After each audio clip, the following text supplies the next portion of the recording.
It seems the developers of the Witcher video games have decided to toss a coin to the original writer of the novels, and a Witcher 4 is more likely than ever. Hey folks, this is Riker with a gaming news wrap-up video where we discuss the happenings of the week. This week's topics include great news all around for the Witcher fans, a banwave kicking botters off the leaderboards in Diablo 3, a roundup of other action RPG news, and more.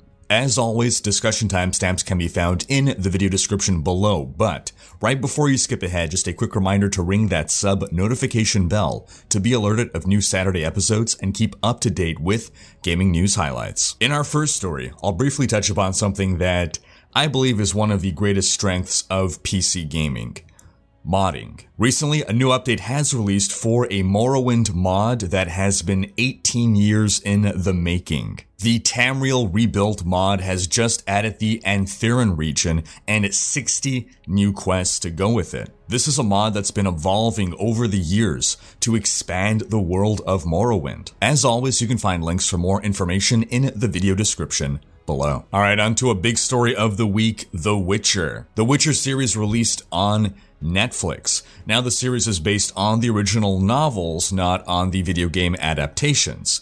And the video game adaptations themselves are based on the novels, but they're sort of their own thing too. While professional critics don't seem to be giving the series particularly high reviews, audiences are reacting very positively to the series. Season 2 of this Netflix original will begin filming in the new year, and according to website We Got This Covered, sources tell them that Netflix has in fact greenlit a Season 3 as well. Thanks to the recently released Netflix series, The Witcher 3, a game that is 5 years old, has seen a sudden huge spike in players. And someone has already released a mod for The Witcher 3 that replaces Geralt's face with that of Henry Cavill, the actor who portrays Geralt in the series, and does a damn fine job, might I say. I was never a big fan of Henry Cavill. I don't particularly care for Superman as a character, which was Henry Cavill's big breakout role. I thought he portrayed Superman very well. I just don't care for the character. But hearing more recent interviews about his involvement with The Witcher, finding out that he's a pretty staunch PC gamer, and he's really a fan of the lore and the series, he really absorbed himself in it, has really made me come to like Cavill and his portrayal of Geralt. But who cares what I think? The original author of the Witcher series of books approves of Cavill as well. In an interview with People magazine, Andrzej Sapkowski said, quote, "I was more than happy with Henry Cavill's appearance as The Witcher. He's a real professional. Just as Viggo Mortensen gave his face to Aragorn in Lord of the Rings, so Henry gave his to Geralt. And it shall be forever so." I mean, that's about as much of high praise as an actor can get, getting an official endorsement from the writer himself, the writer who had a specific vision in mind for the character. Overall, I quite enjoyed Season 1 of The Witcher. After Game of Thrones, I was really looking for a new Game of Thrones style show to get absorbed in, one that hopefully wouldn't leave me disappointed. And while I did not find The Witcher as captivating or engrossing as Game of Thrones, I did enjoy it. I think what The Witcher does best is its world building. I found myself really caring about the world, wanting to explore it, all the various fantasy elements. And I'm very much hoping that in Season 2, the show finds its stride. In an interview with Games Radar, showrunner Lauren S. Hisrich discussed plans for Season 2. Quote, "What's great about Season 2, I can tell you, is that in what we've written, the story becomes much more focused. There's a stronger drive in the story, because all of the relationships that we've been setting up in Season 1 actually start to come into fruition in Season 2. So I do have hope that we're going to work through these growing pains. We already knew that the showrunners had planned for 7 seasons, and the only disappointment really is that we have to wait another year for Season 2. Now, in other Witcher news this week, CD Projekt Red, the developers of the Witcher video game series, appear to be reconciling with the author of the novels. The history is, in short, that a long time ago when CD Projekt Red approached Sapkowski asking to adapt his novels into video games, they offered him a royalty deal.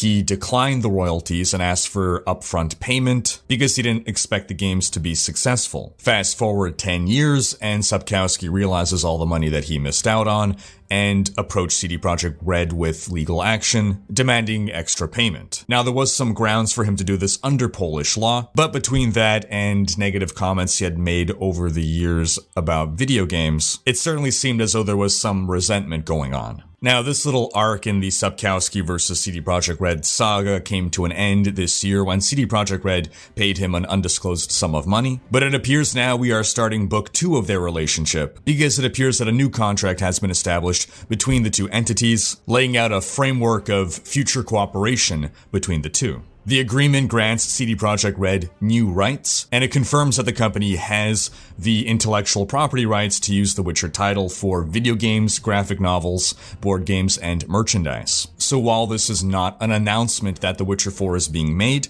the fact that they are renewing this contract and likely reestablishing one in which Sapkowski will get royalties, it's strong indication that CD Projekt Red definitely wants to continue with this IP. CD Projekt Red has been quite a success story. According to a recent article by Bloomberg, the company has seen a 21,000% stock gain over the past decade, which is, according to Bloomberg, the biggest jump by far of any stock currently listed in the Stocks Europe 600 index. And estimates are that the stock will continue to rise in 2020 thanks to the release of Cyberpunk. Moving into action RPG news, we've got some disappointing news for Lost Ark fans, hoping to see the game soon come to the Western world. We know that Lost Ark first released in Korea. Then after a significant amount of time, it finally expanded into Russia. In July of this year, a contract was signed to bring the game to Japan. And according to a newly translated article, it seems that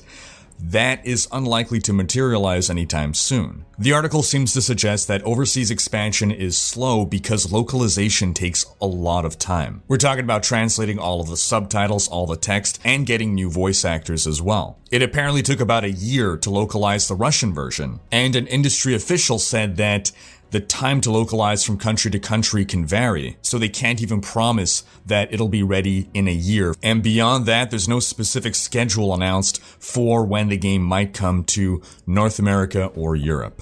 But on to some more upbeat news. Moon Studios, the developers of Ori and the Blind Forest, seem to be working on an action RPG. According to a recent job posting, quote, "After redefining the Metroidvania genre with the Ori series, our next goal is to revolutionize the aRPG genre." The job posting goes on to state that they're looking for someone who has, quote, "a love for all things Diablo, Zelda, Dark Souls, and other games in the genre." And it's worth mentioning that one of the 2 founding members of Moon Studios was a former cinematic artist at Blizzard. On to some Path of Exile news. Grinding Gear Games' Chris Wilson had an interview with GameSpot, and I'd like to highlight a couple things that I found noteworthy. As always, links in the video description for the full interview. But when asked whether ExileCon will be returning next year, Wilson stated, quote, "We haven't decided which year to bring the convention back, but it's unlikely to be every single year.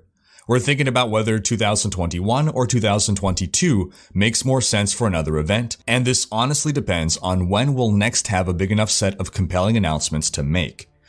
Maybe there's some scope for a smaller scale fan meetup in the meantime." Later in the interview, he also added, quote, "We completely underestimated the amount of effort required to arrange ExileCon. So I will be forever grateful for the hard work that many team members put in making sure that the convention went amazingly. We may have developed expertise in scheduling game development, but organizing conventions was an area that was very new to us." Now, I went to ExileCon. I think the developers did a fantastic job. It really did not show that it was their first convention. Everything went amazingly well, but it certainly is a monstrous, enormous amount of work. And putting together these conventions, as much as they love to do them, is a huge money sink. Conventions like these really are labors of love, and the tickets and the merchandise are just to try to recoup some amount of the expenses. There's the opportunity cost. So if they opt to not have an ExileCon in 2020, yes, it'll be sad, but it's because they're working hard on bringing you things that they want you to be able to celebrate again. Now, Wilson was also asked, quote, "In 2018, Tencent came aboard as a majority investor. Now that it's been about a year, can you reflect on that acquisition and how things have changed or stayed the same since then? He replied, quote, "My goal was for things to stay the same, both for our staff and for our players.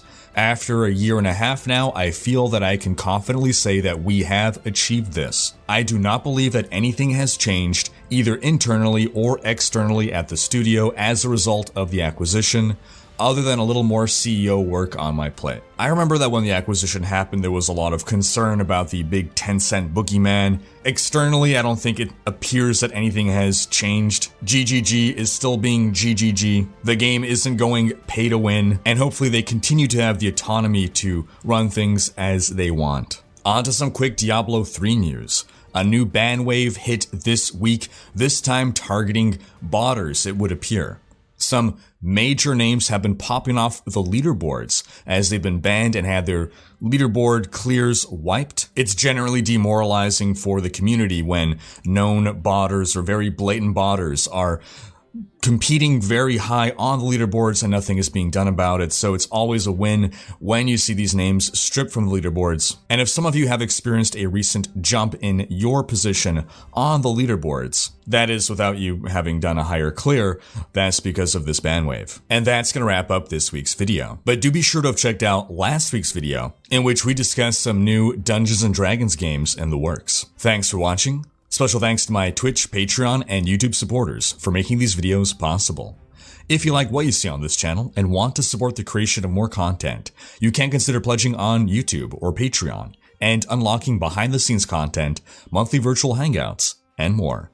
If you enjoyed this video, please share it, check out these other videos, and subscribe to join Riker's Raiders for more gaming content.